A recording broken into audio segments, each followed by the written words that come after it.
Hi மக்களே! அறம் மாற்றுவோம் சேனலுக்கு உங்களை வரவேற்கிறேன். நம்மள்ல சிலர் சொல்றது உண்டு. இந்த ஒரு பழக்கம் மட்டும் இல்லன்னா, அவங்கள மாதிரி ஒரு பெரிய ஒரு நல்ல நபர் யாருமே கிடையாது. எங்க அப்பா கிட்ட இந்த ஒரு பழக்கம் மட்டும் புகைப்பிடிக்கிற பழக்கமா இருக்கலாம், இல்ல ஒரு குடிப்பழக்கமா இருக்கலாம். ஸோ இது ஒண்ணு மட்டும் இல்லன்னா, உலகத்திலேயே எங்க அப்பா மாதிரி ஒரு சிறப்பான மனிதர் கிடையாது.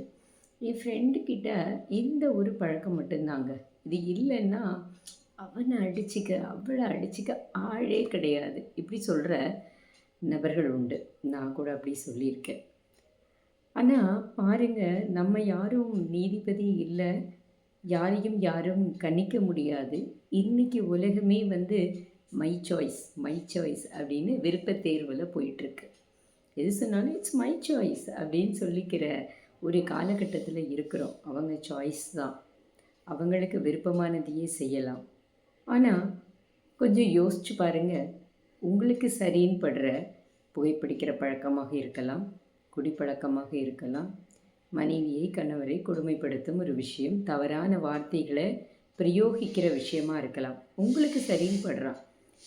நான் ரொம்ப கோபக்காரன் தெரியுமா, கோபம் இருக்கிற இடத்துல தான் குணம் இருக்கும் அப்படின்னு நீங்கள் சொல்லலாம். ஆனால் நீங்கள் செய்கிற உங்களுக்கு சரின்னு படுற அந்த விஷயத்த உங்கள் குழந்தை செய்ய நீங்கள் அனுமதிப்பீங்களா?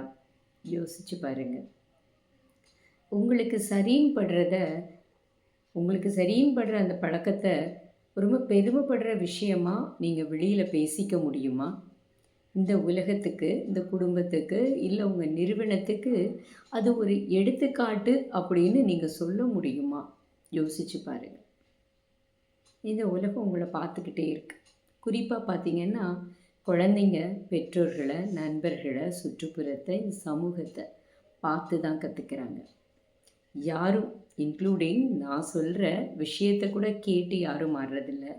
ஒரு மனிதருடைய பழக்க வழக்கங்கள், நடத்தை, அதை தான் பார்த்து காப்பி பண்ணுறாங்க. ரொம்ப பேர் சொல்லுவீங்க, அவங்க மேனரிசம் என்கிட்ட வந்திருக்கு, நான் அவங்கக்கிட்டேருந்து அந்த பழக்கத்தை கற்றுக்கிட்டேன், எனக்கு அவங்கள ரொம்ப பிடிக்கும், அவங்க கூடவே இருந்ததுனால எனக்கு அந்த விஷயம் வந்திருக்கு. எனக்கு கூட எங்கள் மாமிக்கிட்ட இருந்து எங்கள் மாமி தான் என்னை அப்ரிங் பண்ணாங்க. ஸோ அவங்க கூட இருந்து அவங்களுடைய ஆளுமை திறன், அன்பு காமிக்கிறது, பிறரை கேர் எடுத்துக்கிறது, கனிவாக நடந்து கொள்ளுதல். ஸோ இந்த விஷயங்கள் என்னோடய மாமிக்கிட்ட இருந்து அவங்கள பார்த்து அவங்களுடைய ஆளுமையிலிருந்து நான் கொஞ்சம் ஜெராக்ஸ் எடுத்துக்கிட்டேன். கொஞ்சம்தான். அவங்கள முழுமையாக எடுக்கிறது கொஞ்சம் கஷ்டம்தான். ஏன்னா அவங்க ஒரு இந்த இதில் நான் பேசுகிற மாதிரியான ஒரு முன்மாதிரியான ஒரு நபர் அவங்க. ஸோ இந்த மாதிரி ரொம்ப பேர், நானும் கூட, நீங்களும் கூட, உங்கள் பல பழக்க வழக்கங்களும் கூட யாரோ ஒரு நபர்கிட்ட இருந்து, நீங்கள் முன்மாதிரியாக நினைக்கிற நபர்கள்கிட்ட இருந்து காப்பி எடுக்கப்பட்டது. உண்மைதானே? ஆனால் நல்ல பழக்கங்களை, நல்ல விஷயத்தை தானே நம்ம இந்த சமூகத்துக்கு கொடுக்கணும். இந்த சமூகத்துக்கு நல்லதை செய்யக்கூடிய சமூக பொறுப்பு நமக்கு இருக்குது. நம்ம குழந்தைகளும் இதே மாதிரி தான் யார்கிட்ட இருந்தோ யாரையோ பார்த்து கற்றுக்கிறாங்க. நம்ம குறை சொல்கிறோம்ல. நமக்கு பிடிக்காத விஷயத்தை, நமக்கு விருப்பம் இல்லாத விஷயத்தை இன்னொருத்தர் செய்கிறது பிடிக்கலங்கும்போது இன்னொருத்தருக்கும் நம்ம அந்த விஷயத்தை செய்யாமல் இருக்கிறது தானே நல்லது. நம்ம ஈஸியாக சொல்கிறோம், என் பிள்ளைங்க அவங்கக்கிட்டேருந்து இதை கற்றுக்கிட்டாங்க, இவங்கக்கிட்டேருந்து அதை கற்றுக்கிட்டாங்க. நம்ம எவ்வளோ பேருக்கு முன்மாதிரியாக இருக்கிறோம் நல்ல விஷயத்தில்.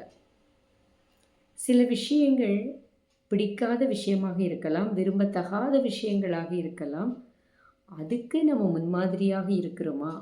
கொஞ்சம் யோசித்து பார்ப்போம். எப்போவுமே இந்த உலகம் யாரோ ஒருத்தங்க நம்மளை பார்த்துக்கிட்டே இருக்கிறாங்க அப்படின்னு சொல்லி நமக்கு தெரிஞ்சதுன்னா, நம்ம நல்ல விஷயத்தை மட்டுமே செய்வோம். மற்றவங்களுக்கு விருப்பமான விஷயத்தை மட்டுமே நம்ம செய்வோம். நம்ம அறத்தை மட்டுமே செய்வோம், அறம் ஆற்றுவோம். மீண்டும் ஒரு வித்தியாசமான ஒரு நிகழ்வில் சந்திக்கலாம். நன்றி. சப்ஸ்கிரைப் பண்ண மறந்துடாதீங்க.